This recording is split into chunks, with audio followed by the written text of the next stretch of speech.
네, 여러분 안녕하세요. ESV 성경 공부 민수기입니다. 민수기 8과를 우리가 시작하도록 하겠습니다. 민수기 8과입니다. 8과 제목은 신실함에 대한 마지막 시험이죠. 민수기 22장 1절부터 25장 18절까지의 내용입니다. 자, 그러면 이제 오늘 본문은 여러분이 또 잘 아시는 유명한 이야기죠. 발락과 발람의 내용입니다. 그리고 지금 이 상황이 제가 지금 이 문제, 첫 번째 문제와 같이 지도를 이렇게 하면 광야에서 많은 시간을 보냈습니다. 많은 시간을 보내서 이제 오랜 시간을 보내고 쭉 38년을 보내고 가데스 바네아에서 이제 그 1세대 대부분의 이스라엘 백성이 그동안 죽고, 그리고 가데스 바네아에서 미디안도 죽고, 그죠? 아론도 이제 그 이후에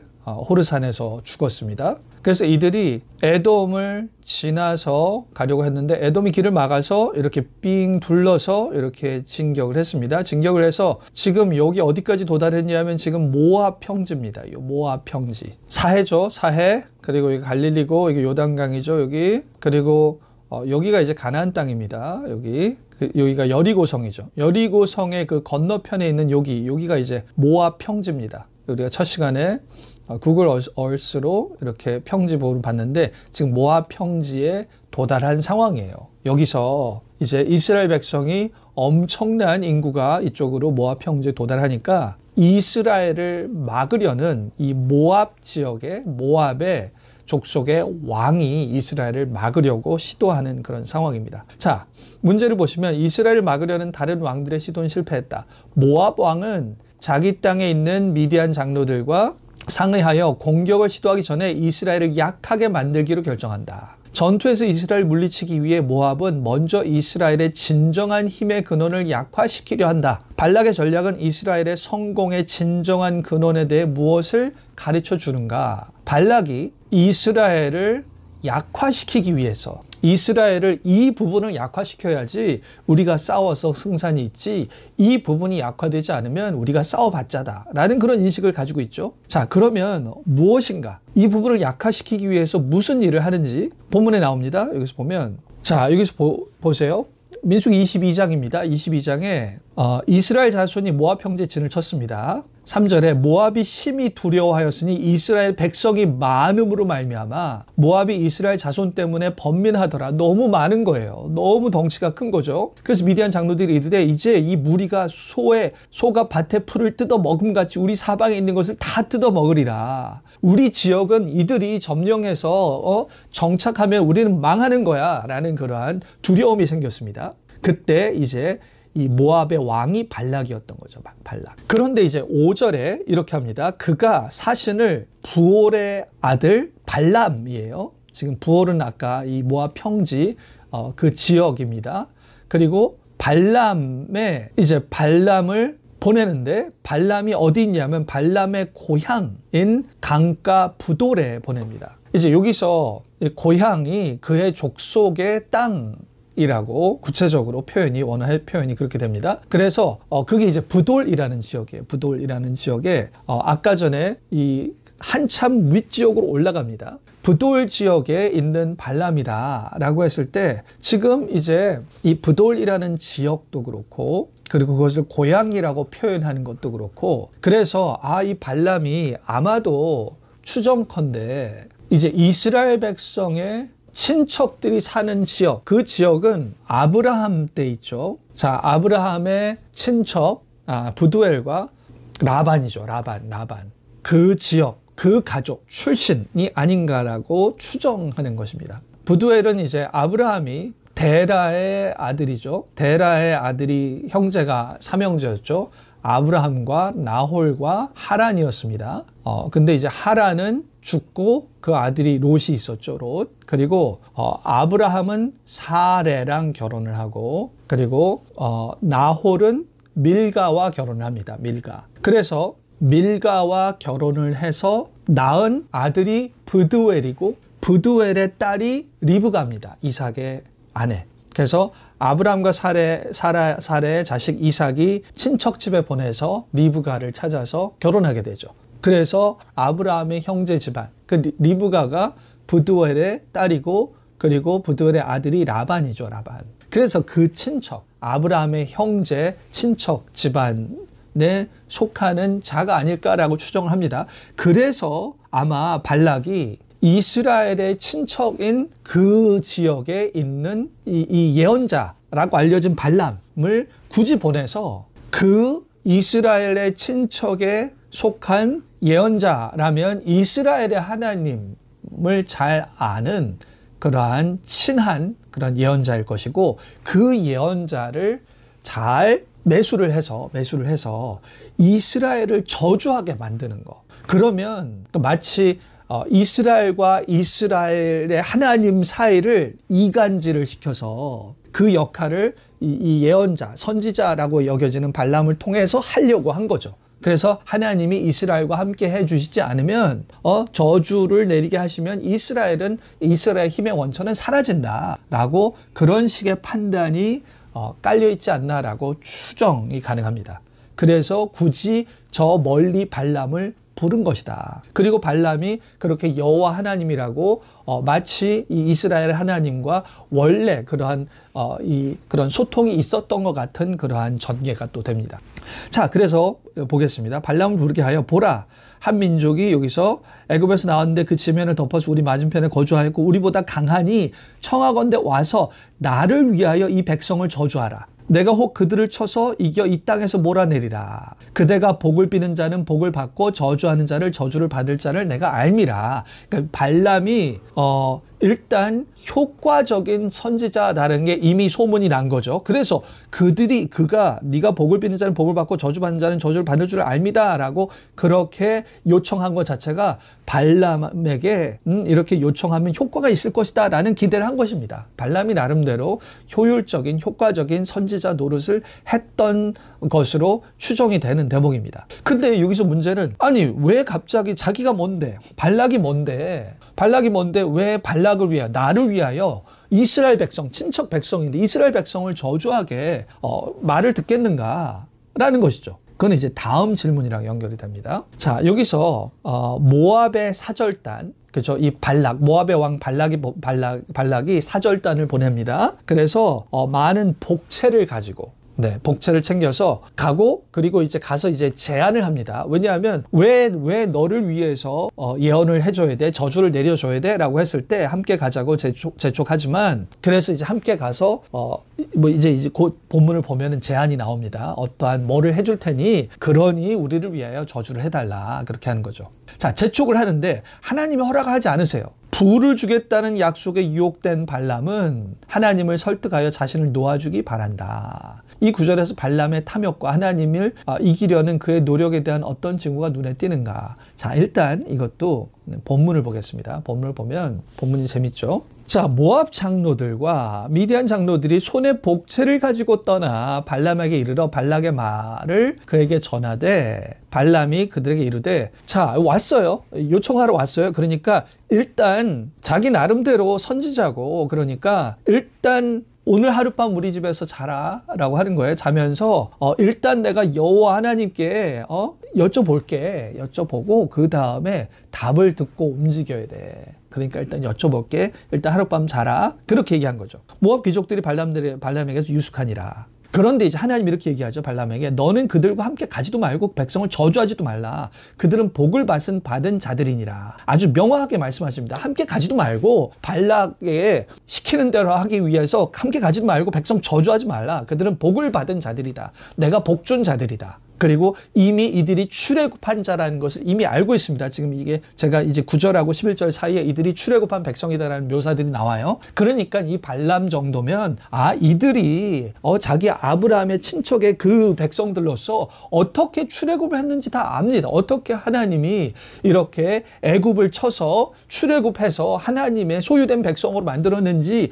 나는 하나님이 아끼시고 복준 백성이라는 것을 아는 거죠. 그리고 여기다 컨펌을 해주시는 것입니다. 복을 받은 자들이다. 그래서 자긴 저주 못하겠다, 일단 그렇게 얘기해요. 다시 사절단들을 다시 보냅니다. 발락이 다시 보내서 발락이 15절에서 그들보다 더 높은 고관들을 더 많이 보내는 거예요. 그러니까 발람에게 나와서 이르기를 십볼의 아들 발락의 말씀이 청하건대 아무것도 거리키지 말고 내게로 오라. 오세요. 다시 한번 더 큰 제안을 하는 것입니다. 내가 그대를 높이 크게 존귀하게 하고 완전 명예욕을 자극하는 것이죠. 그대가 내게 말하는 것은 무엇이든지 시행하리니.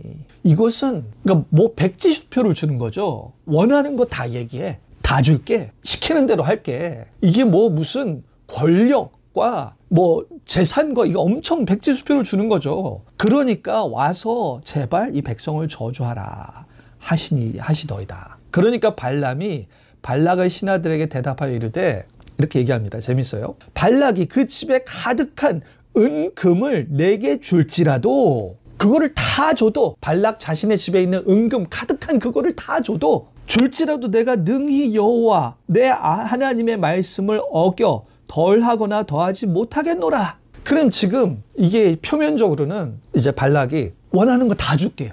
그런 거죠. 원하는 거 다 줄 테니까 제발 저주해 주세요. 그러니까 발람이 너희 집에 있는 그 금은보화 다 줘도 나는 할 수 없어. 하나님한테 허락 받아야 돼. 그 은금을 다 줘도 라는 것 자체가 이미 약간 이제 이 발람이 자기가 뭐를 원하는지가 이제 속내가 드러나는 것입니다. 이 은금, 그 너희 집 안에 가득한 그 은금을 다 원하는데, 그래도 내가 그거를, 그러니까 약간 이거예요. 그거를 주면은 내가 그걸 싫어하지는 않아. 느낌이 이거예요. 내가 그걸 싫어하지 않아. 그걸 다 줘도 나는 예언자라, 선지자라. 시키는 대로밖에 할 수 없다. 내 마음대로는 할 수 없다. 너의 제안이 나쁘진 않아. 그걸 다 줘도 나는 어쩔 수는 없어. 라는 그런 거죠. 약간 하고 싶은데 나도 가지고 싶고 그거 다 가지고 나도 저주하고 싶은데 내가 물어봐야 돼. 내가 메인 몸이야. 뭐 그런 거예요. 그러니까 벌써 이거 자체가 내가 그거 준다는 그 제안을 좋아한다라는 느낌이 확 드는 것입니다. 그래서 19절 그런즉 이제 너희도 이 밤에 여기서 유숙하라. 그래.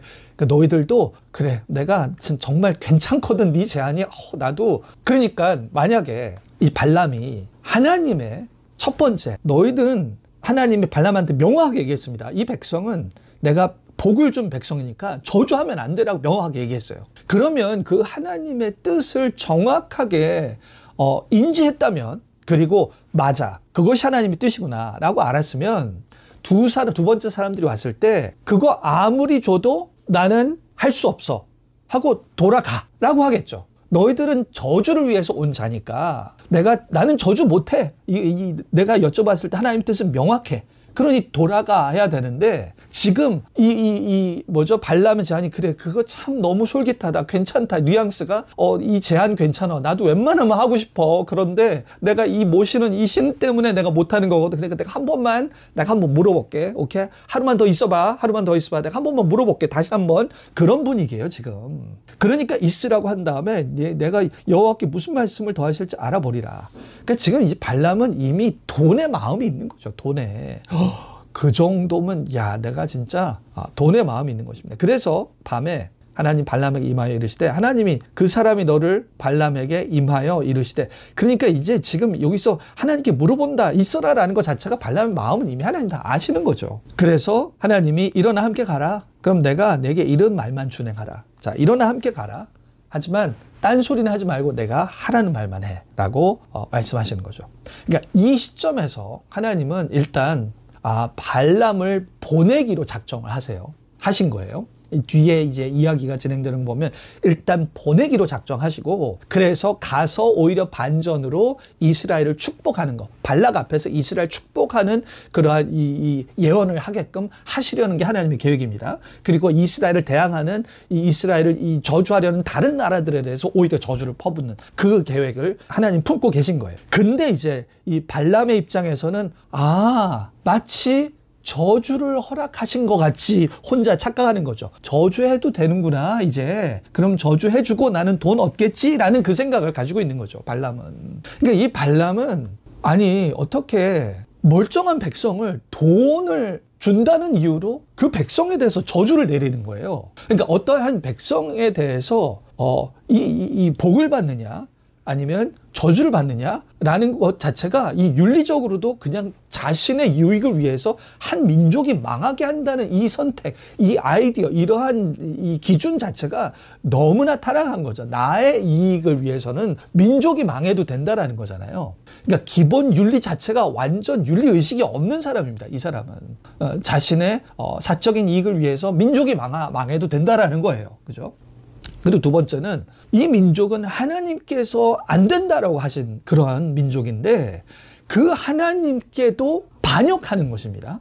그러니까 이 윤리적인 레벨에서 민족의 흥망성쇠를 신경 안 쓰는 것도 문제지만 이 민족의 하나님, 그 자기가 선지자고 그렇게 그러한 축복을 내리고 하는 자라면 하나님의 신에 의해서 그러한 말을 전달하는 자라면 기본적으로 자기가 섬기는 신에 대해서 순종해야 되는데 그 하나님에 대해서도 반역하는 그런 정신을 가진 자다라는 것. 이 자의 어떤 근본적인 속내가 그런 마음이 아주 드러난 그러한 사건이다라고 볼 수 있습니다. 그래서 이제 신약에서 이 발람에 대해서 이렇게 나옵니다. 베드로후서에서 2장 15, 16절에서 바른 길을 떠나 미혹되어 부올의 아들 발람의 길, 미혹된 길, 불의의 삭을 사랑하다가, 불의의 삭시죠. 자기가 돈을 받았는데 나쁜 일하고 받은 거잖아요. 전혀 돈 자체가 가치의 기준이지 다른 것, 이것 자체가 옳은 것인가 그렇지 않은 것인가에 대한 그런 개념은 다 상대적입니다.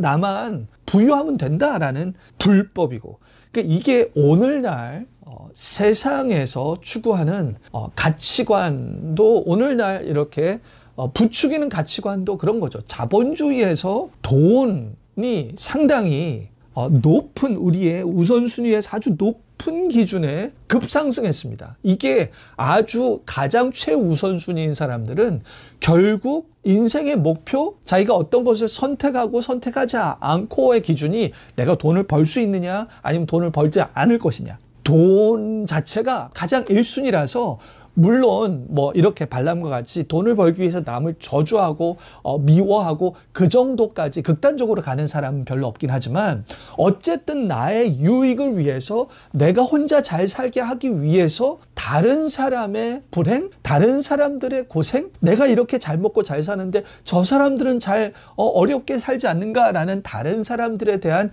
인식, 그들에 대한 긍휼, 그들도 잘 살아야 하지 않는가에 대한 그러한 나의 흥미, 나의 형편뿐만 아니라 다른 사람의 형편, 거기까지 생각이 안 되는 것이죠. 이런 돈, 만몬을 추구하는 이러한 세상의 정신에서 우리가 정신을 차리고 항상 깨어 있어야 합니다. 빌립보서 2장에서도 너의 이 형편만 추구하지 말고 다른 사람의 형편, 다른 사람의 필요를 돌아보라. 나보다 남을 낮게 여기고 너의 형편뿐만 아니라 다른 사람의 형편을 돌아보라. 라는 것이, 그것이 마땅히 하나님의 백성된 자의 기본적인 우선순위인 것이죠. 나의 어떠한 평안함, 나의 부유함이 물론 자기 자신의, 자기와 자신의 가족에 대해서 부주의하라는 뜻은 아닙니다. 근데 우리가 우리의 이 평안함과 우리의 어떤 그런 형편을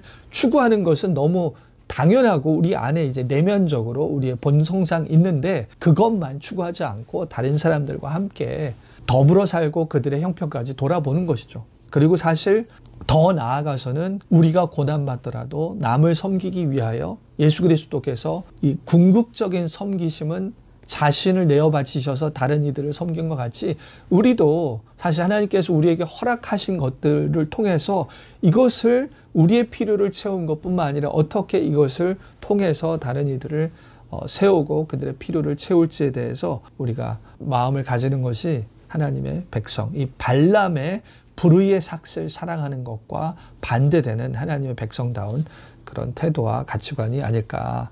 유다서에서도 이렇게 얘기하죠. 삭을 위하여 발람의 어그러진 길로 몰려갔으며, 삭을 위하여, 삭, 돈이죠, 돈. 바리새인도 돈을 사랑했습니다. 그리고 복음서에서, 마태복음에서 만몬을 우상에, 다른 뭐 어떤 우상보다 돈 우상 얘기를 했습니다. 그래서 그러한 부분이죠. 돈을 사랑한 발람이죠. 자, 3번.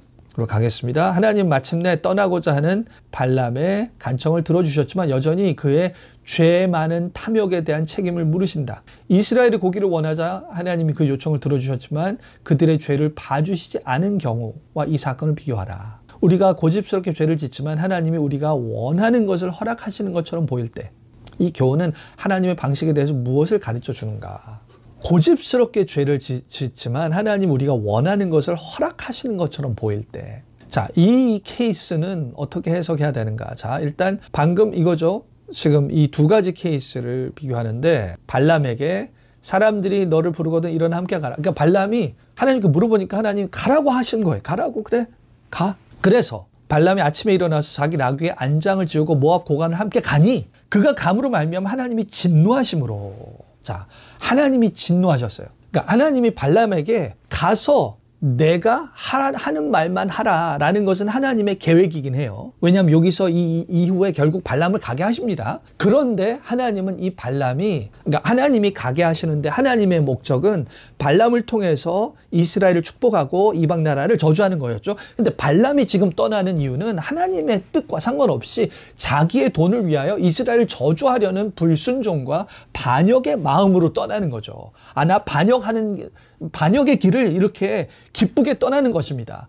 돈을 우상 숭배하고 하나님을 반역하는 그 불순종의 발걸음을 지금 이렇게 열심히 걸어가는 것이죠. 그래서 하나님이 진노하신 것입니다. 불순종의 발걸음을 걸어가는 발람. 겉으로 보기에는 발락에게 가서 하나님께서 시키는 말만 하려는 외적으로는 하나님의 말씀대로 가는 것 같지만 이 발람의 마음 자체는 하나님의 뜻과 역행하는 것이다. 그래서 그것을 아셔서 하나님 진노하셨고 여호와의 사자가 그를 막으려고 길에 섰다. 그 길을 막아서 거기에 서신 것입니다. 그러니까 이제 이것을 통해서 이제 알 수 있는 것은 지금 이제 발람의 케이스랑 요 두 번째 민수기에 이스라엘 백성이 좀 먼저 다 보고 비교를 해보겠습니다.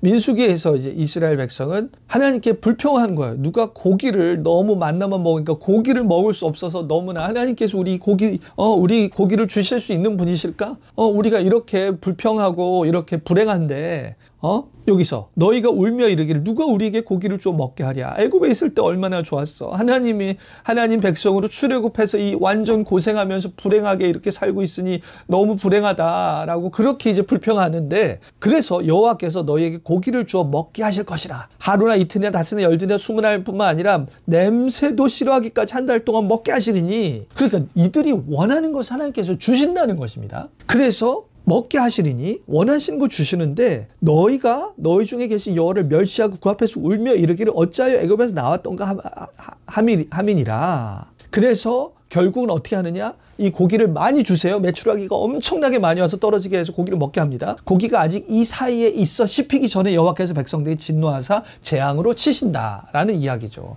그러니까 이스라엘이 그토록 원하는 고기, 하나님 고기 먹고 싶습니다. 이렇게 하나님 이 고기 없으면 하나님의 백성이 되는 건 너무 불행해요. 원망하고 외국으로 돌아가고 싶어요.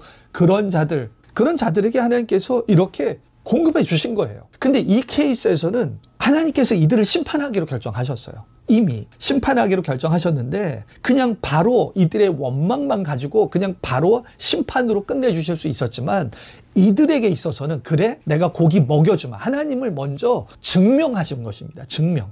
내가 고기를 줄 수 없고 마치 네가 그렇게 애굽을 사모해서 애굽에 모든 것이 있고 하나님은 그 모든 것을 주실 수 없는 분 같이, 그래서 더 행복한 삶을 살려면 하나님을 떠나서 애굽으로 돌아가야지 더 행복할 것 같이 그렇게 여기는데, 자, 내가 너를 심판할 것인데 일단 내가 그 모든 것을 줄 수 있는 분이라는 걸 증명하고 그 다음에 심판하리라 라는 것이죠. 내가 이거를 못 주는 그런 존재가 아니야. 자, 다 먹어봐. 그래서 고기를 막 주신 다음에 그 다음에 심판하신 거. 하나님의 영광을 보여주셔서 하나님을 증명하시고 그 다음에 하지만 내가 이러한 하나님을 너희가 불신앙으로 업신여기고 반역했다라는 것에 대해서 이 심판을 하시는 것이죠. 하나님의 이들의 필요를 채워주신 것은 하나님이 이들이 불평할 만한 그런 존재가 아니다라는 것에 대한 증명이 되고, 그래서 그들의 이 원망이 그 하나님께 합당하지 못한 죄가 성립이 되는 것이죠. 성립이 돼서 심판을 내리시는 것입니다. 이 케이스랑 이제 발람하고는 조금 이제 다르게 여겨집니다. 조금 다르게. 여기서는 발람에게 있어서는 가라고 하신 게 아까 전에 제가 말씀드린 것 같이 일단은 하나님께서 계획을 세우신 거예요. 가게 하셔서. 일단은 그 길을 가게 하셔서 발락의 계획을 뒤집어 엎으시기 위해서, 반전을 위해서. 발람이 오면은 내 뜻대로 됐다. 이제 발람이 나를 위해서 저주해 주겠지? 라고 했었을 때 발람이 이스라엘을 축복하고 오히려 다른 나라를 저주하는 것을 통해서 반전적으로 발락의 악한 계획을 전복시키려는 하나님의 뜻이 여기서는 담겨 있는 것입니다. 그래서 발람에게 가라고 하신 거죠. 근데 가는 가운데 발람을 교정하셔야 되는 거였습니다. 발락에게 너 지금 이스라엘 저주하려고 가지? 너 그거 완전히 너 하나님께 이거는 너 심판받을 일이야 라는 것을 발람에게 일깨워 주셨어야 했어요. 그래야지 거기 가서 너 제대로 하나님의 말씀을 전할 수 있으니까. 왜냐하면 이 가는 길에 하나님께서 이 발람을 정신 차리게 안 해주시면 발람이 거기 가서 하나님이 이렇게 말씀하셨을 때 돈에 눈이 멀어서 하나님께서 하라고 하신 말을 안 전할 수도 있단 말이죠. 그러니까 그것을 방지하기 위해서 하나님이 일단 가는 길에 발람에게 정신 차리게 해 주신 것이다. 너는 지금 돈에 눈이 멀어서 이렇게 행동하는 것이 얼마나 멸망받아서 죽을 짓을 하는 것인지를 정신 차리게 해주는 것입니다. 지금 돈이 중요한 게 아니라 넌 심판받아 죽을 그런 길이야 라고 여호와의 사자가 길을 앞에 막고 서서 네가 지금 불순종의 길을 걷는 것은 죽임당하는 길이다 라는 것을 일깨워주는 그런 것이죠.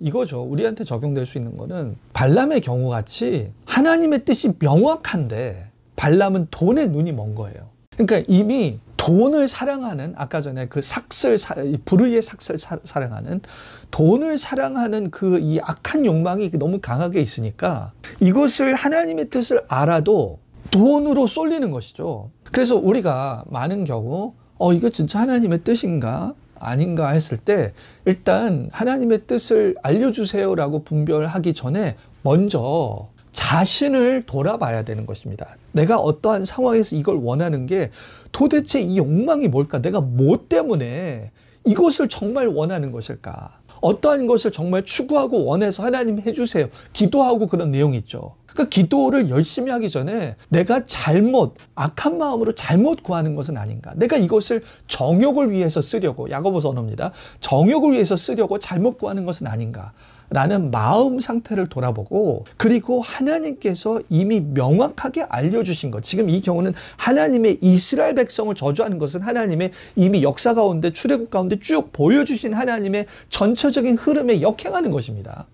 그래서 하나님께서 명확하게 알려주신 그런 하나님의 뜻에 역행하는 방향이라면 이것은 우리가 이 악한 마음, 이것은 분별을 다시 하나님께 분별해 주세요라고 여쭤볼 필요가 없는 거죠. 그냥 자기의 악한 마음을 억제해야 되는 거죠. 그리고 이것은 틀린 방향이다라는 것을 온전하게 인식하는 것이 중요합니다. 단적인 예로 이것은 이제 극단적인 예지만 불륜에 빠진 형제나 자매의 경우 건너서 들은 얘기인데, 이거는 불륜은 너무나 명확하게 잘못된 거잖아요.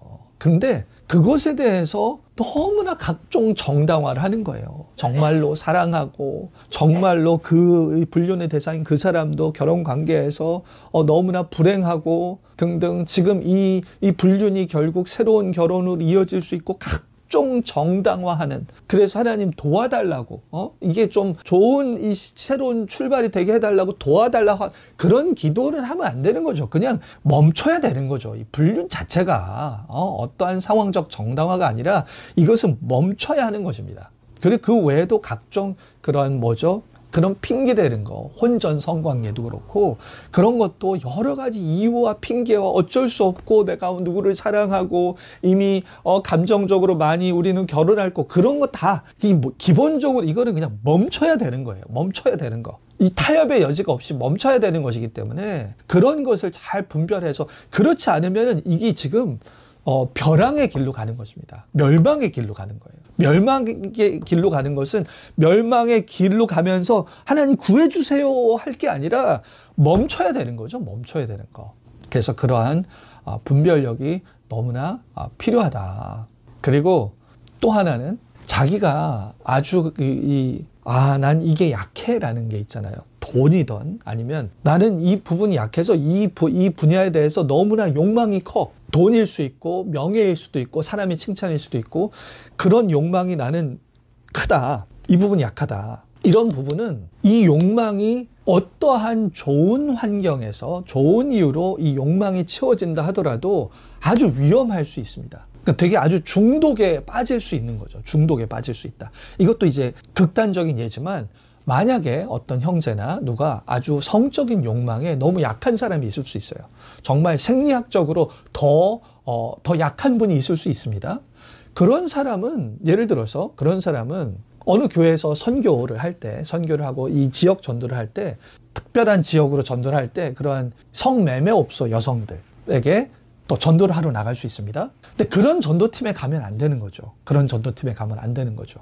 그리고 지금 이제 극단적인 예를 들었는데 그래서 뭔가 자기가 약한 부분이 있잖아요. 자기 욕망을 잘 주체 못하는 그런 부분들은 적법하고 합당한 그러한 계기를 통해서도 그 욕망이 건드려지는 환경에는 노출이 안 되는 게 지혜롭습니다. 그래서 왜냐하면 잘 관리를 해야 되니까. 왜냐하면 너무나 그 영역에 가면은 내 욕망이 하나님의 뜻이고 뭐고 나는 그 욕망을 추구해야 돼 라고 이렇게 넘어지기가 쏠리기가 너무 쉬우니까 그 상황이 되면 하나님의 뜻이라고 알려줘도 그것을 자기가 극복 못하게 정신을 못 차린다는 거 아니까 그런 경우는 아예 그런 영역에 가지 않도록 정말로 잘 보호해야 될 필요가 있다라고 볼 수 있습니다. 그러면 우리가 이제 다음 문제로 가면 자, 발람과 당락 이야기는 성경에서 가장 재미있는 이야기 중에 하나입니다. 근데 이거는 단순히 재미를 위한 것이 아니라 예언자, 예견하지 못하는 예언자, 원하시는 자를 통해 말씀하실 수 있는 하나님, 명예를 추구하지만 어리석은 사람에 대한 심오한 교훈을 드러내기 위함이다. 발람이 모압에 도착하기 전에 당나귀를 통해서 배운 핵심 교훈은 무엇인가? 자, 이거 이제 어떻게 이야기가 전개되냐면 보세요. 자, 그래서 그렇게 이제 정신을 차렸습니다. 일단 정신 차리기 전이죠. 여호와가 진노하셨어요. 그래서 발람은 자기 나귀에 탔고 그의 두 종 그와 함께 있더니 나귀가 여호와의 사자가 칼을 빼어 손에 들고 길에 서서 막아선 것을 보고 길에서 벗어나서 밭으로 들어간 거예요. 옆으로 밭으로 길로 안 가고. 그러니까 발람이 나귀를 길로 돌이키려고 채찍질하고 막 그런 거예요. 그러니까 나귀가 여호와의 사자를 보고 발람 밑에 엎드리니 그 나귀는 그 여호와의 막아선 여호와의 사자를 보고 그래서 이대로 계속 가다가는 죽겠다라는 것 때문에 두려워서 발람 앞에 엎드린 거죠. 그러니까 발람이 노하해서 지팡이로 나귀를 때리는 것입니다. 그러자 여호와께서 나귀의 입을 여셔서 발람에게 이르되 내가 당신에게 무엇을 하였기에 나를 이같이 3번이나 때리느냐. 지금 다 나귀가 얘기를 하는 거예요. 이게 지금 이 나귀가 얘기를 한다는 이 초자연적인 현상 자체가 이것 때문에 너무 뱀도 얘기했죠. 창세기에서 하나님께서 초자연적인 현상으로 기적적으로 이렇게 정말 드문 일이지만 이렇게 하실 수 있는 것이죠. 그리고 아마 이렇게 얘기했을 때 발람이 나귀한테 얘기하는 걸 봤을 때 이런 현상이 과거에도 일어났었을 수 있고 발람의 그 모든 이 선지 사역 가운데 이러한 일이 불가능하지 않다라는 것을 전제하는 듯합니다. 근데 여기서 핵심은 나귀가 말을 할 수 있느냐 아니냐 그게 아니라 나귀를 통해서 얘기하는 내용이 보세요. 발람이 나귀에게 말하되 네가 왜 나를 거역하느냐. 내가 내 손에 칼이 있었으면 너를 죽였을 텐데 왜 발람은 내가 가려는 길을 당나귀인 네가 불순종하느냐. 나의 선지자의 지위, 내가 나의 뜻을 펼치는 선지자와 나에게 불순종하는 이 동물에 지나지 않는 존재, 내가 너를 죽이려고 하는 거죠. 그러니까 나귀가 발람에게 이르되 내가 이런 적이 있었습니까? 내가 이런 적이 한 번도 없었잖아요 라고 한 거예요. 그러니까 내가 이렇게 행동하는 거는 이유가 있는 거예요 라고 얘기하죠. 그 다음에 31절에서 그때 여호와께서 발람의 눈을 밝히시며 여호와의 사자가 손에 칼을 빼들고 서 있는 것을 그가 보고 머리를 숙이고 엎드리니 이제 눈이 떠진 거죠. 발람이. 여호와의 사자가 그에게 이르되 너는 어찌하여 네 나귀를 이같이 3번 때렸느냐. 보라, 내 앞에서 네 길이 사악함으로 내가 너를 막으려고 나왔더니 나귀는 나를 알아보고 이같이 3번을 돌이켜 그 앞에서 피하였는데 나귀가 만일 돌이켜 나를 피하지 아니하였으면 그 이 당나귀는 나를 알아보고 피했어요. 근데 이 나귀가 피하지 아니하였으면 내가 벌써 너를 죽이고 나귀는 살렸으리라. 그러니까 이 말에서 여기에 담겨진 아이러니 뭐냐면 이 선지자라고 불리는 자는, 영적인 것을 분별하여서 선언한다고 여기는 자는 막상 지금 여호와의 사자가 이들을 심판하려고 길을 막아서는 것도 보지 못하는 그러한 맹인과 같은 블라인드의 상태가 됐고, 오히려 나귀는 본 거예요. 그러니까 어리석은 나귀도 볼만한 것을 선지자가 보지 못했다라는 것은 정말로 말도 안 되는 자격 미달의 어리석은 자다라는 것입니다. 동물보다도 더 어리석은 자다. 눈에 머니까 동물보다도 더 어리석은, 보지 못하는, 앞이 가려진 그런 상태가 되었다. 나귀가 오히려 잘 알아보아서 너 나귀덕 아니었으면 너는 죽었어. 나귀 때문에 산 거야. 너의 이 선지자로서의 자격과 그 인지 능력은 동물보다도 못해. 라는 것을 보여준 것입니다. 이게 발람의 너의 이 비참한 상태에 대해서 알려주고, 그리고 깨닫게 하여 주신 거죠. 일단 깨닫게 하여 주셔서, 그러니까 34절에 발람이 여호와의 사자에게 말해, 내가 범죄하였나이다. 당신이 나를 막으려고 길에 서신 줄 내가 알지 못하였나이다. 지금 발람이 가는 길을 나귀가 막은 게 아니라 하나님의 길을 발람이 당나귀와 같이, 짐승과 같이 못 알아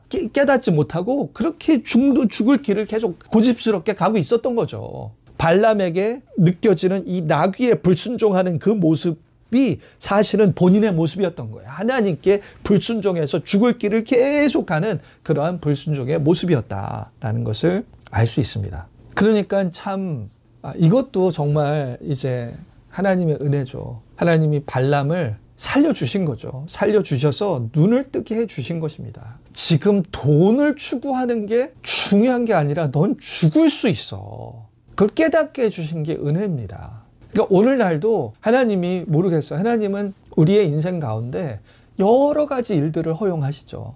일이 잘 안 풀리게도 하시고, 또 뭐 일이 좀 잘 풀리게도 하시고, 뭐 여러 가지 상황들을 허락하시는데, 일단 그런 상황들 중에서 하나님이 이 상황을 이끌어 가시는 데 있어서의 그런 그 큰 원리와 방향 중에 하나는, 어쨌든 우리가 잘못된 방향으로 가고 있는 것에 대해서 깨닫게 해주시는 거죠. 깨닫게 해주시는 거.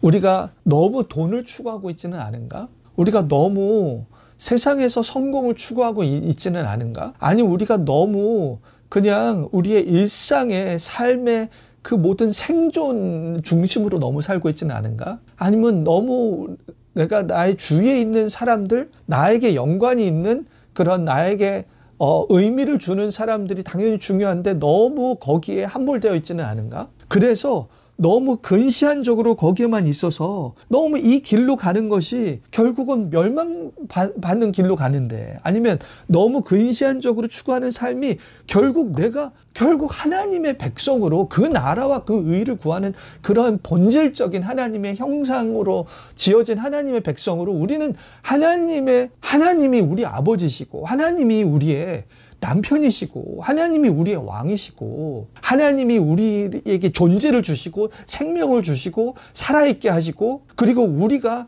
이 영생을 얻도록 우리를 위하여 먼저 죽으시고 그런 분인데, 우리의 모든 존재 이유와 충성은 그 하나님께 1차적으로 있어야 되는데, 다른 어떤 2차적인 동기와 다른 것이 그 하나님을 향한 마음과 이 동기를 가로막고 있지는 않은가. 그래서 우리를 깨어나게 하시려고, 정신 차리게 하시려고 이러한 여러 가지 일들을 우리에게 겪게 하실 수 있다. 그때마다 중요한 것은 우리가 깨달아야 합니다. 항상 무슨 일이 일어날 때마다 하나님이 뜻이 무엇이지? 하나님께서 어떤 깨달음을 갖기 원하시는가? 이 상황을 통해서 어떤 마음가짐을 갖게 하기를 원하시는가? 어떤 부분에서 내가 다시 한번 정신 차려야 되는가? 라는 그런 민감한 하나님의 뜻에 우리 자신에 대해서 돌아보고, 상황에 대해서 돌아보고, 우리가 항상 하나님께서 어떻게 인도하고 계신지에 대해서 알기 원하는 그런 갈급한 마음이 있어야 되겠습니다. 그래서 이렇게 발람은 정신을 차려서 일단 발락에게 갑니다. 가서 이제 저주가, 이스라엘에 대한 저주가 축복으로 바뀝니다. 3번 저주하지만 축복으로 바뀌어요. 발람의 3가지 신탁, 이제 하나님의 말, 축복의 말을 전달하는 그런 내용입니다. 자, 이 3가지 이 축복은, 이 부분은 좀 빠르게 넘어갈 텐데, 하나님이 이스라엘 백성을 어떻게 여기는지에 관한 것입니다. 그를 여러 민족 중에 하나로 여기시지 않는다. 하나님께서 내가 바위 위에서 그들을 보며 작은 산에서 그들을 바라보니 이 백성은 홀로 살 것이라. 여러 민족 중에 하나가 아니다. 그냥 세상에 하나님 없이 존재하는 그런 나라들 중 스스로의 힘으로 스스로 고아와 같이 그냥 생존과 힘으로 그렇게 살아가는 그런 나라들 중에 하나가 아니라 특별한 나라다. 특별히 하나님과 함께 하시는 그러한 나라다라는 부분이죠. 이 두 번째 예언에서 더 구체화시킵니다. 하나님은 거짓말 안 하시고 인생이 후회가 없으시고 거짓말 하시지 않으시니 하나님은 이스라엘 백성에게 대해서 내리신 복을 돌이키지 않는 분이다. 아브라함 언약을 통해서 이 백성을 너의 자손을 나의 백성으로 삼겠다. 출애굽을 통해서 확증하신 내 소유의 백성으로 삼겠다. 이것에 대한 이 작정과 헌신이 변하시지 않는 분이라는 거죠. 그래서 야곱의 허물을 보지 아니하시며 이스라엘의 반영을 보지 아니하시고 여호와 그들의 하나님 그들과 함께 하신다. 이들이 자격 없음에도 불구하고 그러니까 이스라엘 백성은 이거예요. 그냥 이들이 뭐 대단한 게 아니에요. 지금 여기서 묘사하는 이 복의 내용은 이스라엘 백성은 원래 강해서 영원히 계속 강하게 그런 주도권을 가질 거야가 아니라 이들은 부족하죠.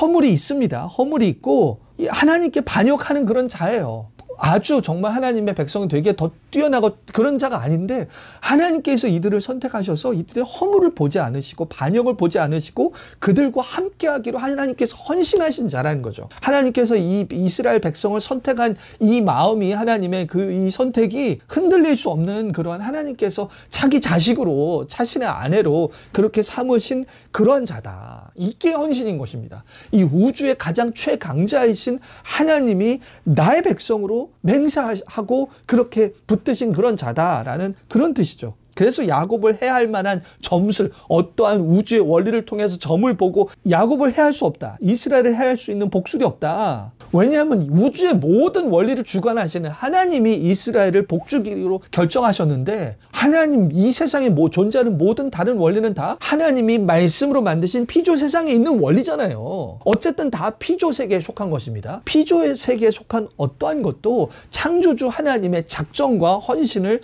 막을 수 있는 것은 아무것도 없다. 로마서 8장에서도 바울이 강조하는 것입니다. 피조 세상의 어떤 것도 하나님의 사랑을 우리를 향하신 하나님의 사랑을 끊을 수 없다라고 강조하죠. 그리고 이제 세 번째 복입니다. 세 번째 복은 이것 하나님이 이 애굽에서 인도해 나셔서 그 힘이 들쏘아갖고 이 강대국이란 것입니다. 왜냐하면 하나님이 출애굽한 출애굽 백성이기 때문에 하나님이 함께 하시니까 그가 적국을 삼키고 그들의 뼈를 꺾으며 화살로 쏘아도 꿰뚫이로다 꿇어앉고 누움이 숫사자와 암사자와 같으니 누가 이기랴. 겉으로 보면 정말 별거 아니잖아요. 그냥 광야에 그냥 인구가 많은 그런 유목민입니다. 무기가 뭐 화려하지도 않고 뭐 그런데 하나님이 함께 하시기 때문에 이들은 강하다라는 거죠. 하나님이 이들의 힘의 근원이다. 그리고 너를 축복하는 자마다 복을 받고 너를 저주하는 자마다 복을 받을지다. 이거 완전 아브라함 언약의 창세기 12장에 나오는 하나님이 아브라함에게 너를 축복하는 자를 내가 축복하고 너를 저주한 자를 저주하겠다. 아브라함에게 맹세하신 그 언약이 여전히 유효하게 적용되는 그런 아브라함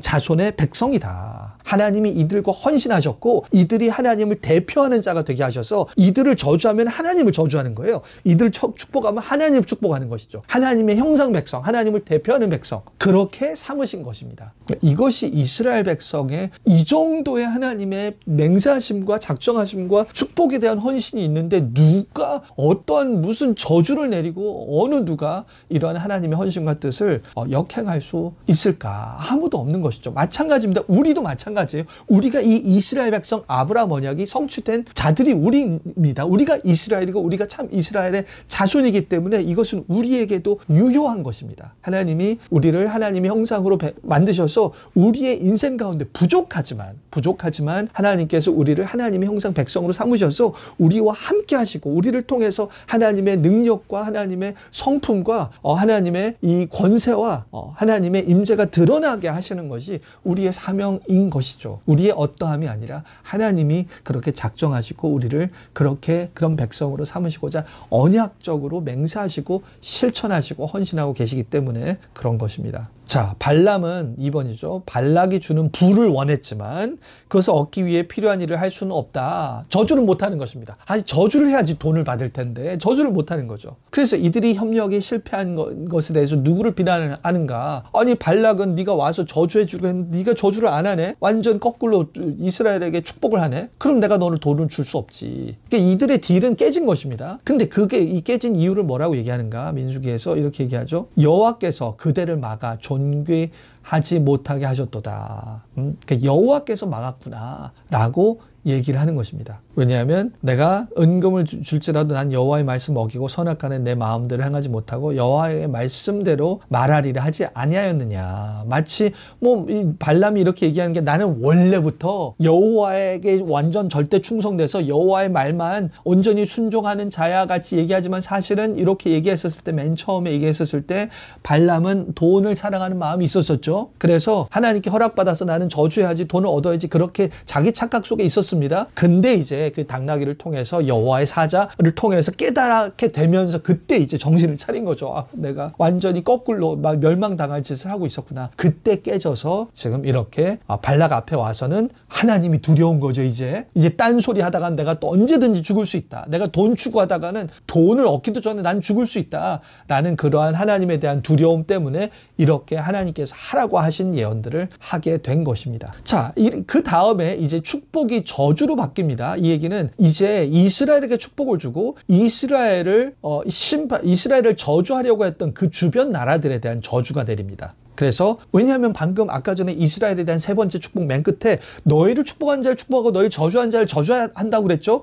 그대로 하는 것입니다. 발람이 이스라엘의 적들에게 저주를 선포하는 것입니다. 모압의 계획은 오히려 이스라엘을 저주하려고 했던 모압은 오히려 이제 하나님의 저주의 대상이 되는 것이죠. 그리고 이렇게 하신 것은 창세기 12장에서 이미 미리 제가 아까 전에 인용했었죠. 내가 너를 축복한 자를 축복하고 너를 저주하는 자를 저주하리라 했던 창세기 12장 13절부터 있었던 원리입니다. 그죠? 아브라함에게 너를 축복한 자를 내게 복을 내리고 저주한 자를 내가 저주하리라. 땅의 모든 족속이 너로 말미암아 복을 얻을 것이라. 하나님이 아브라함을 통해서 땅의 모든 족속이 이 복을 받게 하는 방법은 그들이 너희들 저주하건 무슨 시를 하건 막 살건 난 무조건 복을 줄 거야가 아니에요. 그들이 땅의 모든 족속이 너를 축복하면서 이스라엘의 하나님에게 올 때 복이 흘러가고 너를 저주해? 그럼 그들은 저주야. 심판을 없애는 것이 아닙니다. 그들이 하나님 앞에 순종할 때, 하나님 앞에 자신을 낮추고 하나님을 받아들일 때, 그때 축복이 흘러가는 것이 원래 원칙이었습니다. 하지만 이 나라들은 이스라엘을 저주하려고 했죠. 그래서 이제 하나님의 저주가 흘러가는 것입니다. 그래서 이 문제에서는 어떻게 이스라엘의 적들에 대한 최종 몰락, 심판에 대한 그런 구절들에 대해서 얘기합니다. 이 구절들도 빠르게 하겠습니다. 여기서도 이제 이 나라들, 이 이스라엘의 에돔부터 해서 지금 모압에 대해서 심판하고 세일, 아말렉, 겐 족속, 아수르, 미레, 기띔까지 다 쭉 나옵니다. 이게 다 하나님이 이 불순종하는 하나님 백성의 이스라엘 백성을 탄압하는 이 이방 나라들에 대한 심판이고, 이 심판, 세상 이스라엘을 대적하는 이방 나라, 곧 하나님을 대적하는 이방 나라들에 대한 심판의 초점은 뭐냐면 17절입니다. 내가 그를 보아도 이때 일이 아니며 내가 그를 바라보다 가까운 일이 아니로다. 한 별이 야곱에서 나오며 한 규가 이스라엘에게 일어나서 모압을 이쪽에서 저쪽까지 쳐서 무찌르고 셋의 자식들을 다 멸하리로다. 이 별이 뭐죠? 야곱에서 나오는 이 규가 결국 무엇이냐 하면 유다지파에서 이 규가 나온다고 했습니다. 유다지파, 메시아를 나타내는 것입니다. 메시아. 결국 유다지파에서 규하면은, 규는 이제 왕의 통치, 지팡이거든요. 규가 나오는 것은 일단 메시아 전에 다윗 왕을 얘기하는 거죠. 유다지파에서 나오는 다윗 왕이고, 다윗 왕을 통해서 이 주의 나라들, 이방 나라들이 제압을 당하죠. 그래서 하나님께서 다윗 언약 사무엘하 7장에서 내가 평화를 주리라, 안식을 주리라. 그래서 적들을 물리치게 해주신다고 그랬죠. 거기서 먼저 이 승리를 통한 평화가 임시적으로나마 이루어지는 것이죠. 다윗 왕조를 통해서 이방 나라들에 대한 승리의 평안이 이루어지는 것. 하지만 그것은 더 확장돼서 다윗의 혈통으로 오는 메시아를 통해서 궁극적으로 이 세상 모든 하나님의 대적들을 물리치고 하나님께 대적하는 모든 이들을 물리칠 것이다. 시편 2편에 나와 있습니다. 너는 내 아들이라 내가 너를 사랑하노라라는 이 메시아를 통해서 열방을 내게 구하라. 내가 열방을 주리라. 그래서 너희들이 철창으로 다 무찌를 것이다 라는 이 세상 전체에 대한 정의를 실현하는 다윗 혈통의 왕까지 내다보는 것입니다. 결국 하나님은 모든 나라에게 복을 주시기 원하시지만 그들이 불신앙으로 거부하고 반역할 경우는 심판하실 하나님이시고, 메시아도 그래서 심판의 에이전트, 그러한 하나님의 심판의 대행자로 오신 것이죠.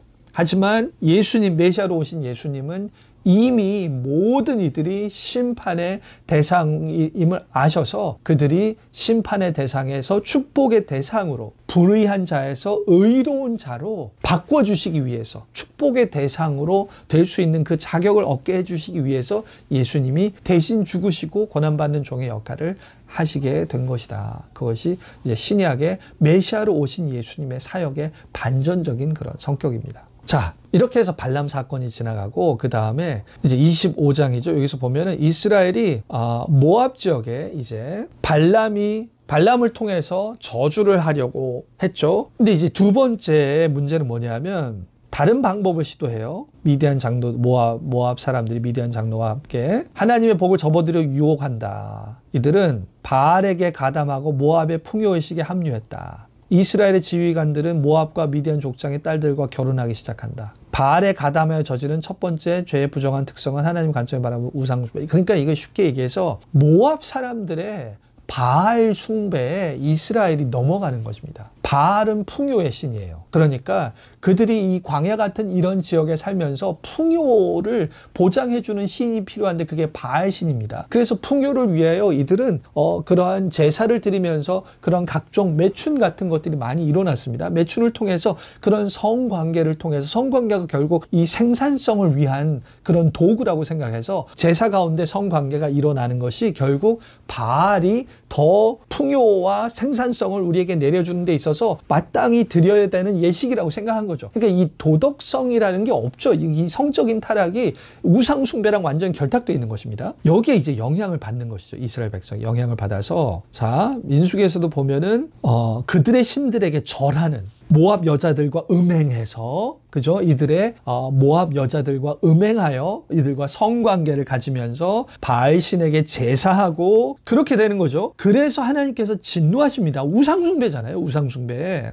그래서 우상숭배 이 진노인데, 이 진노가 결국 아마 그래서 병이 퍼지게 이미 시작된 것 같아요. 여기서. 그래서 여호와께서 이르시되 백성의 수령들을 잡아, 그 리더들을 잡아서 목에 매달라, 여호와 앞에 목매어 달라. 그리하면 진노가 떠나가니라. 그럼 역병이 멈출 거다라고 했습니다. 그리고 재판관들에게는, 이 사사들에게는, 재판관들에게는 이 가담한 자들 죽여라. 그러니까 수령들은 목매에 달아서 리더들을 달아서 죽이고, 그 다음에 가담한 각자 그 대원들은 그냥 죽이는 거죠. 그렇게 하라고 했는데, 그래서 이들이 죽을 운명이었어요. 엄청나게 이제 다 그래야지만 지금 역병이 퍼지는 게 멈출 수 있는 상황이었습니다. 그러니까 이 우상숭배를 저지른 자들이 싹 다 죽어야, 그리고 리더들은 목매달아 죽어야 지금 이 역병이, 우상숭배에 가담하지 않은 이스라엘 백성도 다 살 수 있게끔 그렇게 역병이 퍼져나가는 걸 막을 수 있었습니다. 그런데 6절에서 어떤 일이 일어나냐 하면, 이스라엘 자손의 회중이 회막문에서 울 때, 지금 일단 요 심판 다 죽어야 된다. 가담한 자 다 죽여야 된다. 그러니까 이스라엘 자손의 회중이 회막문에서 우는 거예요. 일단 이게 이제 어느 정도 이 내면의 회개가 있는지는 모르겠지만 일단은 이들이 심각성을 인식하고 울고 있습니다. 그럴 때 이스라엘 자손 한 사람이 모세와 온 회중의 눈앞에 미디안 한 여인을 데리고 그의 형제들에게 온 거예요. 그러니까 이 상황을 아직 파악하지 못한, 아니면은 인식하지 못했던 것으로 보입니다. 자손 한 사람이 모세와 온 회중의 눈앞에서 미디안의 여인, 이방 여인을 데리고 와서 그의 형제들에게 온 거예요. 그러니까 나 결혼하겠다라고 온 겁니다. 형제들에게. 이제 맞아드리겠다. 그러니까 이제 단순 그냥 우상숭배 가담한 게 아니라 그 이방 여인과 결혼까지 하려고 하는 거죠. 이러한 상황, 정말로 정신을 못 차리고 이렇게 되는 상황에서 제사장 아론의 손자 엘리아살의 아들 비느하스가 회중 가운데서 일어나서 손에 창을 들고 그 이스라엘 남자를 따라 막사에 들어가 지금 결혼하겠다 데려와서 바로 그냥 성관계를 가지는 거예요. 이스라엘 남자 그 여인의 배를 꿰뚫어서 두 사람이 죽으니 연병이 자손에게서 그쳤더라. 자, 이것이 아론이 아론이 죽기 전에 아들 엘리아살에게 제사장복을 입혀서 지금 제사장이 승계가 됐죠. 그 아들이 비느하스예요. 그러니까 비느하스가 이 상황을 보고 지금 그 자를 지금 이 결혼하겠다고 한 모압의 우상숭배에 참여해서 이스라엘 백성이 저지른 죄의 절정에 해당하는 결혼까지 하겠다고 하는 이 자를 죽입니다. 그래서 연병이 멈춰요. 그 얘기는 이 리더들을 목매달아 죽이고 그 다음에 이스라엘의 이 우상숭배에 참여한 자들을 가담한 자를 다 죽이라고 했죠. 이들을 다 죽이기도 전에 지금 요 한 사람, 대표적으로 이 사람을 죽여요. 그래서 역병이 멈춥니다. 그러니까 이 자를 안 죽였으면 우상숭배 가담한 자들을 싹 다 죽여야 이스라엘 백성에 퍼지는 이 연병을 막을 수 있습니다. 근데 지금은 한 사람의 희생, 이 제사장의 이 대표적인 한 사람의 희생을 통해서 모두 자칫하면 다 죽을 뻔한 그 연병이 멈추게 되는 것이다. 근데 이 하나님의 이 연병이 멈춘 게 어떻게? 제사장 아론 손자 엘리아살의 아들 비느하스가 내 질투심으로 질투하여. 그러니까 이 제사장이 하나님의 거룩한 이러한 질투심, 이스라엘 백성이 이렇게 하면 안 된다라는 것에 대한 그 하나님의 마음을 느끼고 그 노를 돌이켜서 질투심으로 그들을 소멸하지 않게, 그러니까 이 질투심의 이 거룩한 분노를 제사장이 가져서 그들을 심판한 것이죠. 한 명을. 그래서 하나님이 흡족하게 여기셔서 이 연병이 퍼지는 것을 막으신 것입니다. 지금 이미 이 제사장의 죽임이 아니었으면은 이미 이 연병으로 죽은 게 24,000명이었어요. 24,000명. 이미 엄청나게 죽어가고 있었습니다. 이스라엘 백성이 멸망할 수 있을 만한 그러한 사건이었어요. 그런데 이 거룩한 대제사장의 이 행동 때문에 이스라엘 백성이 살 수 있었다. 그래서 하나님이 그와 평화의 언약을 주리니 그와 그의 후손이 영원한 제사장 직분의 언약이다. 왜냐하면 하나님을 위하여 질투하여 이스라엘 자손을 속죄하였음이라. 그러니까 이게 이제 제사장의 역할. 이들이 어떻게 이스라엘 백성 전체가 죽음으로 감당해야 되는 상황에서 제사장의 거룩한 대표적인 이런 행동이 어떻게 이스라엘을 속죄하게 하는지, 죗값을 받지 않고서도 하나님이 진노를 누그러뜨리게 하는지, 이 거룩한 대제사장의 역할이 얼마나 중요한지에 대해서 보여주는 사건이었습니다. 특히 이들의 우상숭배는 뭐죠? 하나님의 질투에 관한 거죠. 질투라. 너희들이 이 이방 나라들과 언약을 세우고 모든 신을 음란하게 섬기고 그들에게 제물을 드리고 제물을 먹고 그들의 딸들이 네 아들과 아내로 삼아서 그들의 신들을 음란하게 섬기고, 이것들이 여호와는 질투하는 하나님이다. 이거 십계명에 처음부터 나오는 거에 질투하는 하나님인즉, 그리고 이 금송아지 우상숭배 다음에 언약을 다시 갱신하셨을 때 있죠. 40장에서 하나님의 성품 얘기할 때 여호와는 질투하는 하나님이다 계속 나옵니다. 그러니까 이 우리의 우상숭배는 정말로 마치 부부관계에서 간음하는 것과 같은, 그러니까 우리가 하나님과의 어떤 동행하는 이 신앙생활을 지겨워하고 원망하고 하나님이 아닌 다른 것에 의존하여서 행복해하고 그것을 통해서 안정감을 느끼고 그냥 아예 그러한 삶, 우상숭배의 삶에 정착하는 거, 마치 여기서 우상숭배하는 이방인들과 함께 사는 거 있죠. 그들을 예배하고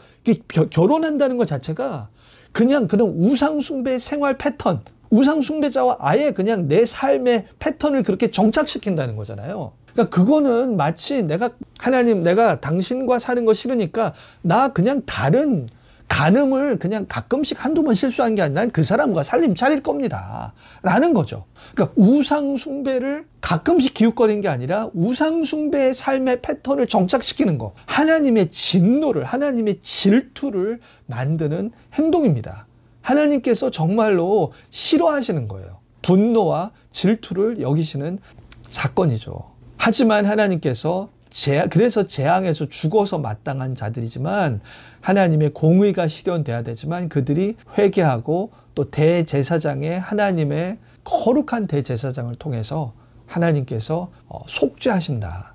이들의 그러한 이 질투에 대해서 하나님께서 진노하시는데도 불구하고 하나님이 제사장, 대제사장을 통해서 속죄하신다. 우리의 궁극적인 대제사장은 예수 그리스도이기 때문에 예수님을 통해서 속죄하시는 것입니다. 그래서 마지막으로 이렇게 이들의 이스라엘 백성은 이스라엘 백성이 정말로 어떻게 배울 수 있는가. 패역한 세대. 이들은 민수기에서 그죠? 이 이스라엘 백성이 이제 이렇게 패역하고 이 음란한 하나님 질투를 초래한 이 백성들은 결국은 한 사람도 남김없이 이번 사건을 통해서 이제 완전히 끝나게 됩니다. 끝나게 되고 하나님께서 너희들은 광야에서 죽을 것이다 라는 심판이 성취가 된 것이죠. 시편 78편에서 이들의 이 광야 이스라엘 백성에 대해서 이렇게 묘사하죠. 그들이 율법을 준행하지 않고 하나님을 잊었고 그들의 탐욕대로 음식을 구하고 그들의 심중에 하나님을 시험하였고 시험한 게 결국 하나님을 의심한 것입니다. 하나님께서 하나님 우리 가운데 계십니까? 그렇게 하나님의 존재감을 의심한 것입니다. 대적하여 말하기를 하나님이 광야에서 식탁을 베푸실 수 있으랴? 하나님이 우리에게 이런 것을 우리의 필요를 채워주실 수 있는 그런 선한 하나님이야? 이렇게 우리에게 뭐 고기도 예비하시랴? 하나님 그러실 수 있는 분이야? 하나님의 선하심, 하나님의 능력을 믿지 않는 거. 그러니까 우리가 하나님을 아버지로 남편된 하나님으로 여기는 데 있어서 우리가 바람피지 않고 간음하지 않는 데 있어서 중요한 것은 하나님이 충분히 선하시고 좋으신 분이다. 하나님 위대하신 분이다. 라는 인식이 없고 하나님이 능력이 부족하다 할 때 우리는 하나님에 대한 매력을 못 느끼는 거예요. 하나님이 선하시고 좋으시고 영광스러우신 분이다 라고 여겨져야 그분한테 관심이 가거든요. 그리고 그분이 강력하시다. 하나님이 주권을 가지고 계시고 능력이 있으시다. 그럴 때 우리가 안정감을 느끼는 거죠. 평안함을 느끼고. 근데 이 부분이 없으면 다른 더 매력 있는 존재, 다른 더 강한 존재로 이렇게 이동하는 것이죠. 그게 우상숭배입니다. 그래서 우리가 하나님의 선하심과 하나님의 영광스러우신 인격과 하나님의 능력에 대한 이 신뢰를 우리가 이 신뢰를 생생하게 유지하는 거, 이러한 신앙이 계속 유지되게 하는 거. 그래서 우리의 마음을 지키고 우리 영적인 상태를 지키는 게 너무 중요합니다. 이게 안 되면 우리가 기계적으로 열심히 출석하고 교회 오고 생활을 하더라도 마음은 우상숭배적인 마음으로 다른 것에 온통 기울어서 우리가 여러 가지 다른 것에 의존하고 그런 마음의 불순물, 우상숭배, 이 간음하는 그런 생각들이 이 마음속에 끼어들 수 있는 것이죠. 마치 우리 인간적으로도 아내랑 살면서 다른 여자 생각하고 다른 여자와 함께 있었던 즐거운 시간, 그런 기억들이 있으면 그게 결국 간음하는 마음인 것 같지. 하나님과도 그렇게 간음할 수 있다. 그래서 고린도 전서에서도 이렇게 얘기합니다. 너희들은 이러한 일은 이스라엘 백성의 일은 본보기가 되어 우리로 하여금 그들이 악을 즐겨한 것 같이 즐겨하는 자가 되지 않게 하려 함이라. 이스라엘 백성 얘기는 우리에게 본보기가 돼서 너희들은 하지 말라. 우리 새 언약 백성은 신약의 우리들에게는 그렇게 하지 말라라고 하는 것입니다. 그러면서 이스라엘의 금송아지 사건 얘기하고 어떠니 음행하다 하루에 23,000명 죽은 거 이거죠. 방금 우리가 봤던 거. 그 사건입니다. 비느하스가 죽인 거 23,000명 이 사건, 그리고 이제 그 놋뱀 사건까지 언급합니다. 그래서 이들과 같이 너희는 그들과 같이 원망하지 마라. 그들에게 일어난 이런 일은 본보기가 되어 또한 말세를 만난 우리를 깨우치기 위하여 우리가 마지막 종말의 백성입니다. 우리가 깨우쳐서 이들과 같이 되지 않게 하려고 우리는 애쓰고 우리의 마음을 지키고 우리 하나님에 대한 이러한 이 믿음의 싸움을 우리가 꼭 싸워 나가지 않으면 우리가 이스라엘 백성과 같이 그렇게 결국 간음하고 우상숭배하는 마음을 가지게 되어서 하나님은 다 아십니다. 그래서 우리가 이들과 다른 백성이, 이스라엘 백성의 이야기가 반면교사가 되어서 우리는 다른 그런 거룩한 백성으로 삶을 살아야 되겠습니다. 네, 여기까지 하고 마지막으로 마지막 문제가 끝났으니까 우리가 여기까지 하고 마치겠습니다. 기도하고 마치겠습니다. 하나님, 이스라엘 백성의 이러한 실수와 이들의 우상숭배와 이들의 모든 불순종의 이야기를 하나님 우리가 우리의 이야기로 우리에게도 발생할 수 있는 이런 이야기로 하나님 경각심을 가지고 들어서 우리가 이 말씀을 통해 우리는 그렇게 되지 않도록 하나님, 우리가 시대가 다르고 환경이 다르지만 하나님이 아닌 것들을 의지하고 하나님이 아는 각종 여러 가지에 의지하여서 안정감을 누리고 행복을 느끼고 하는 그런 모든 우상숭배적인 마음이 불순물로 우리의 마음을 오염시키지 않게끔 하나님, 우리가 항상 깨어서 말씀으로, 기도로, 예배로 이 성도의 교제로 깨어서 하나님, 우리가 하나님 질투하시는 하나님을 진노케 하는 그런 백성이 되지 않도록 하나님 우리를 붙들어 주시고, 하나님 우리가 하나님께 기쁨이 되는 백성이 되도록 주를 사랑하고 순결한 마음으로 주를 사랑하고, 하나님 우리가 불결한 마음이 하나님 우리의 욕망을 차지하지 않고 순결하게 하나님의 영광을만을 추구하는, 사나 죽으나 우리의 몸을 통해 하나님 그리스도가 존귀하게 여겨지는 그런 삶을 살 수 있도록 주님 은혜를 부어주시고 긍휼로 함께하여 주셔서 우리 각 사람을 붙들어 주시옵소서. 주께 온전히 소망을 두고 주님의 신실하심에 의지하며 모든 말씀 예수 그리스도 이름으로 기도드리옵나이다. 아멘.